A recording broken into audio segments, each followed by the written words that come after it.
ওয়ালাইকুম। এখন সন্ধ্যার সময়, গরম সময়। সন্ধ্যার পরে আমার পাখিকে খাবার দিলাম। এরকম সাইজের বা এরকম কম বেশি কোনোটা ১৪ দিন, কোনোটা ১০ দিন, কোনোটা ৭ দিন, কোনোটা ৫ দিন, কোনোটা প্যারেন্টস পাখি।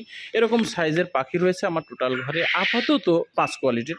তো সব ঘরেই খাবার অফ রাখছিলাম দিনের বেলাতে। এখন গরম সময় বারবার বলতেছি, শীতের সময় এমন করবেন না। আপনি মনে করেন সারাদিন পাখিকে খাবার দেন নাই, শুধু পানিটা কিন্তু বিরত রাখবেন না। পানি দেবেন, কিন্তু খাবার দেবেন না। খাদ্য খাওয়ার জন্য ক্ষুধার্ত থাকার কারণে পাখি বারবার আপনাকে ডাকবে, বারবার শব্দ করবে, শব্দ করে আপনাকে বোঝাই দেবে যে আমার ক্ষুধা লেগেছে। কিন্তু সেই মায়া মহব্বত করে এই গরমের সময় খাবার দিবেন তো তার ক্ষতিটা আরও বেশি হয়ে যাবে। মহব্বত করবেন না। আপনি খাবার থেকে বিরত থাকবেন তো আপনার পাখি ভালো চাইলেন। আপনি সন্ধ্যার পরে খাবার দেবেন, পাখি সুস্থ থাকবে। আবার পরের দিন ১০টা পর্যন্ত খাবার চলবে অথবা ১১টা পর্যন্ত, তারপরে খাবার আবার বিকেল ৮ পর্যন্ত অফ করে দেবেন। সেটা প্যারেন্টস পাখি হোক, যে পাখি হোক, গরমের মধ্যে এই কাজটা করবেন। এই কাজটা যখন করবেন আপনার পাখি নানান ধরনের সমস্যা থেকে বিরত থাকবে এবং পাখি সুস্থ সবল থাকবে।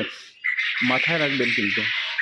এবং ডাক্তারের পরামর্শ নিয়ে, অভিজ্ঞ খামারিদের পরামর্শ নেবেন গরম সময়ে পাখিকে কীভাবে পরিচর্যা করা যায়